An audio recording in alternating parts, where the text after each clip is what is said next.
ये हमारा जो कृषि, ये भी कृषि और कृषि कल्याण विभाग का था।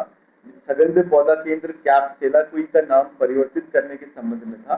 तो इसका नया नाम परफ्यूमरी एवं सगंध अनुसंधान एवं विकास संस्थान, इंग्लिश में perfumery and aromatic research and development institute, PARDI इसका नाम किया जाना है। इस पे माननीय मंत्रिमंडल द्वारा सहमति दी गई। अगला मत ये न्याय विभाग का मत था। इसमें माननीय उच्चतम न्यायालय नई दिल्ली का निर्णय था कि एक रजिस्ट्रार न्यायालय और केस प्रबंधन का पद सृजित किया जाए। तो उस पर माननीय मंत्रिमंडल द्वारा अनुमति दी गई। अगला मत ये चिकित्सा स्वास्थ्य एवं चिकित्सा शिक्षा विभाग का मत था। इसमें चिकित्सा शिक्षा विभाग के अंतर्गत जो हमारे राजकीय मेडिकल कॉलेज में जो संकाय सदस्यों की जो कमी रहती है उसको दूर करने के लिए मेडिकल कॉलेज की एक कमेटी बनी है जो संविदा में नियुक्ति करती है 3 वर्ष तक के लिए। तो अभी तक की व्यवस्था ये थी कि इसका शासन में अनुमोदन होता था और जो कि माननीय इसमें सचिव के थ्रू माननीय मंत्री जी और उसके बाद माननीय मुख्यमंत्री जी का अनुमोदन होता था। तो आज माननीय मंत्रिमंडल ने ये निर्णय लिया है कि इसको डेलीगेट करके सचिव के स्तर पर इसकी अनुमति को डेलीगेट कर दिया जाए ताकि इसमें सुगमता हो सके। ये ईज ऑफ डूइंग बिजनेस के तहत इसको डेलीगेशन की कार्रवाई इसमें की गई है। अगला मत ये भी चिकित्सा और चिकित्सा शिक्षा विभाग का था। इसमें चिकित्सा शिक्षा निदेशालय का ढांचे को पुनर्गठित करने के संबंध में था। इसमें पूर्व में 29 पद थे जो आज की माननीय मंत्रिमंडल के निर्णय के उपरांत 40 पद होंगे। इसमें एक वित्त नियंत्रक का पद, एक कनिष्ठ अभियंता का पद, एक प्रशासनिक अधिकारी का, एक लेखाकार का, एक वरिष्ठ सहायक और एक कनिष्ठ सहायक। इसके अलावा 4 मल्टीपर्पज वर्कर और एक वाहन चालक, ये पद बढ़ाने का आज माननीय मंत्रिमंडल द्वारा निर्णय लिया गया। अगला मत ये भी चिकित्सा शिक्षा विभाग का था। इसमें जो हमारे राजकीय मेडिकल कॉलेज में श्रीनगर में जो हमारे संविदा कार्मिक हैं, दैनिक वेतन, नियत वेतन और प्रबंध समिति आदि के माध्यम से जो 277 कार्मिक इसमें 2009 से लगे हुए हैं, तो उनको समान कार्य समान वेतन दिए जाने के संबंध में माननीय मंत्रिमंडल द्वारा निर्णय लिया गया। जी। अगला मत ये हमारा ये भी चिकित्सा विभाग का था। इसमें लैब टेक्नीशियन का जो संवर्ग है उसके ढांचे को IPHS मानकानुसार पुनर्गठित करने का निर्णय लिया गया।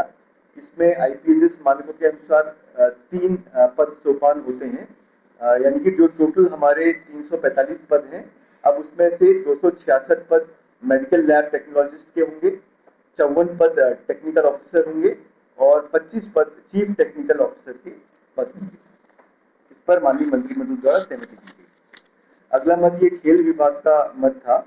इसमें महिला स्पोर्ट्स कॉलेज लोहाघाट के सुचारू संचालन के लिए प्रधानाचार्य सहित कुल 16 पद, जिसमें से 10 नियमित पद होंगे और 6 पद आउटसोर्सिंग के पद होंगे। इसके पद क्रिएशन के संबंध में माननीय मंत्रिमंडल द्वारा अनुमति दी गई। ये है महिला स्पोर्ट्स कॉलेज लोहाघाट 16। अगला मत ये ऊर्जा और वैकल्पिक ऊर्जा विभाग का मत था। इसमें हमारी लघु जल विद्युत परियोजना विकास नीति 2015 है, उसमें पूर्व में कतिपय संशोधन किए गए थे। आज भी कुछ जो पुराना एक्सपीरियंस है उसको देखते हुए कुछ और संशोधन किए जाने का प्रस्ताव रखा गया था, जिसपे माननीय मंत्रिमंडल द्वारा सहमति दी गई। इसमें कुछ मुख्य बिंदु ये हैं कि जो परफॉर्मेंस सिक्योरिटी होगी, तो विभाग का मत था कि चूंकि इसमें जो डेवलपर होते हैं वो एक निविदा के माध्यम से आते हैं और उनके द्वारा अपना ही पैसा इसमें खर्च किया जाता है। तो परफॉर्मेंस सिक्योरिटी की जो हम लोग की एक धारणा है कि वो जब सरकार का पैसा लगता है तब परफॉर्मेंस सिक्योरिटी दी जाती है, तो इसमें परफॉर्मेंस सिक्योरिटी को 0 करने का आज विभाग द्वारा प्रस्ताव किया गया था, जिससे माननीय मंत्रिमंडल द्वारा सहमति दी गई। इसके अलावा पूर्व में जो भी परियोजनाएं आवंटित की जाती थी उसके लिए पहले DPR बनाई जाती थी और बाद में वो डेवलपर को आवंटित होती थी। तो अब इसमें ये निर्णय लिया गया कि इसमें DPR की जगह एक प्री फिजिबिलिटी रिपोर्ट बनाई जाएगी और उसके आधार पर फिर निविदा के माध्यम से आवंटन किया जाएगा और DPR बनाने का काम जो निविदा दाता है, सफल निविदाता वो करेगा। और इसके अलावा ये भी इसमें निर्णित किया गया कि जब उस डेवलपर को जो भी सक्सेसफुल बिडर है उसको फॉरेस्ट एनवायरनमेंट क्लियरेंसेस मिल जाती हैं, तो तब से वो कितने दिनों में कार्य शुरू कर देगा उसके लिए भी निश्चित समय सीमा तय की जाएगी। अगले 3 मद ये ऊर्जा विभाग के मद हैं। ये तीनों जो अलग-अलग निगम हैं हमारे, उनके निदेशक की नियुक्ति के लिए पूर्व में नियमावली बनी थी। उसमें एक समस्या ये आ गई थी कि इसमें निदेशक के चयन के लिए पूर्व में ये व्यवस्था रखी गई थी कि निदेशक मंडल में नियुक्त मुख्य अभियंता, महाप्रबंधक और उससे उच्च स्तर के अधिकारी इसमें पात्र होते थे। तो उसमें एक कंडीशन आ गई थी निदेशक मंडल में नियुक्त, उसकी वजह से बहुत रेस्ट्रिक्टिव ये हो जा रहा था। तो आज विभाग द्वारा ये प्रस्ताव लाया गया कि निदेशक मंडल में नियुक्त शब्द को हटा दिया जाए। तो उस पर माननीय मंत्रिमंडल द्वारा सहमति दी गई इस आधार पर कि अधिक से अधिक लोग इसमें पार्टिसिपेट कर पाएंगे। निदेशक मंडल से बाहर कर, वो पहले से ये व्यवस्था थी पूर्व में, जब पिछली कैबिनेट में लाए थे तो त्रुटिवश ये जुड़ गया था इसमें, उसको आज हटा दिया गया। तो अगले 3 मद ये इसी प्रकार के मद थे, ऊर्जा विभाग के मद थे। तीनों निगमों में ये व्यवस्था हो गई थी। तीनों निगमों में आज अलग अलग नियमावली लाते हुए इसको परिवर्तन कर दिया। अगला मद ये हमारा अल्पसंख्यक कल्याण विभाग का मद था। ये उत्तराखंड अल्पसंख्यक शिक्षा अधिनियम को प्रभावी रूप से क्रियान्वयन करने के लिए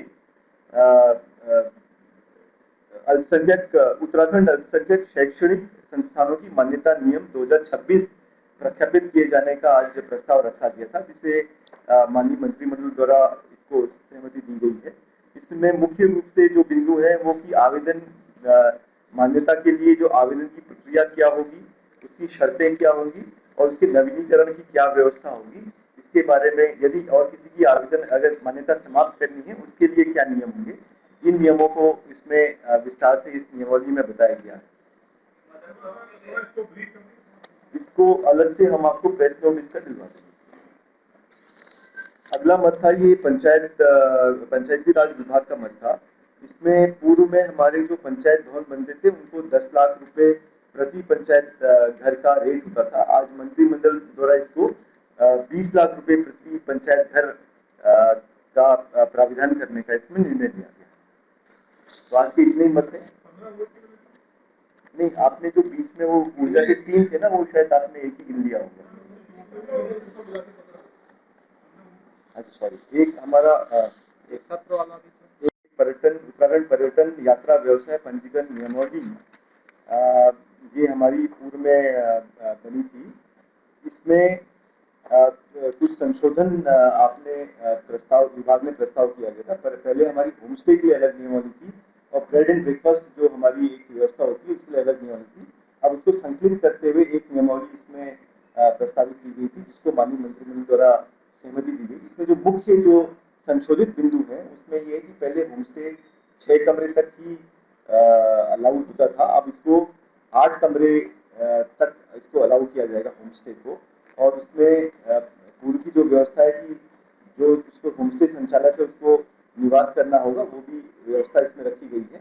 पहले इसमें एक रिन्यूअल की व्यवस्था होती थी, तो रिन्यूअल की व्यवस्था को विभाग ने चाहा है कि इसको बहुत हम सिंपल कर दें। जो भी रिन्यूअल की फीस होगी, अगर उसका ऑनलाइन भुगतान हो जाता है तो ऑटोमेटिक रिन्यूअल उसका हो जाएगा।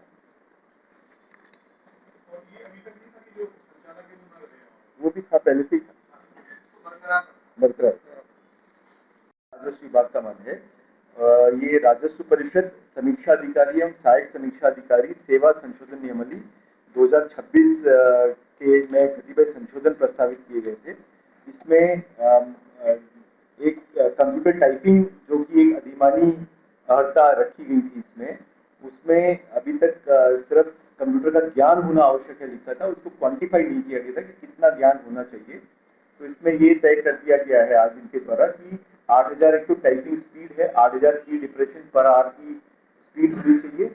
उसके अलावा जो माइक्रोसॉफ्ट ऑफिस के जो बेसिक उसका ज्ञान होना उसका आवश्यक है। इसके अलावा विंडोज और इंटरनेट का भी ज्ञान होना इसमें आवश्यक है। कार्मिकों का समायोजन नियमावली 2026 जिसको राजस्व विभाग द्वारा प्रस्तुत किया गया था, इसमें उत्तराखंड गठन से जो कार्मिक चकबंदी विभाग में कार्यरत है, ये डेपुटेशन में कार्यरत है यूपी से, तो इसको इनको विभाग में समायोजित करने के लिए एक सम्मेलन नियमावली का प्रस्ताव प्रस्तुत किया गया था। इसको भी माननीय मंत्रिमंडल द्वारा सहमति दी गई। इसमें हमारी 2 इकाइयां हैं, ये डिटेल में आपको अलग से अवेलेबल करूंगा, ये हमारे प्रेस नोट में है नहीं, इसको अलग से अवेलेबल। विधानसभा का सत्र है, उसका सत्रावसान करने का माननीय मंत्रिमंडल द्वारा निर्णय लिया गया। और इसके अलावा एक मत हमारा गृह विभाग का मत था, जो हमारा फॉरेंसिक साइंस का जो डिपार्टमेंट है हमारा, उसमें 15 पद सृजित करने का माननीय मंत्रिमंडल द्वारा इसमें निर्णय लिया गया। इसमें 5 हमारे वैज्ञानिक अधिकारी होंगे, 5 हमारे ज्येष्ठ वैज्ञानिक अधिकारी होंगे और 5 हमारे प्रयोगशाला सहायक होंगे। तो ये इस तरह से टोटल 19 प्रयोगशाला सहायक 5 पद, ज्येष्ठ वैज्ञानिक सहायक 5 पद और वैज्ञानिक अधिकारी 5 पद, इनको सृजित करने का माननीय मंत्रिमंडल द्वारा अनुमति दी। आपके राज्य की खबरें, आपके शहर की खबरें सबसे पहले जानने के लिए देखते रहें अमर उजाला। चैनल को सब्सक्राइब जरूर कर लें और पाएं हर अपडेट।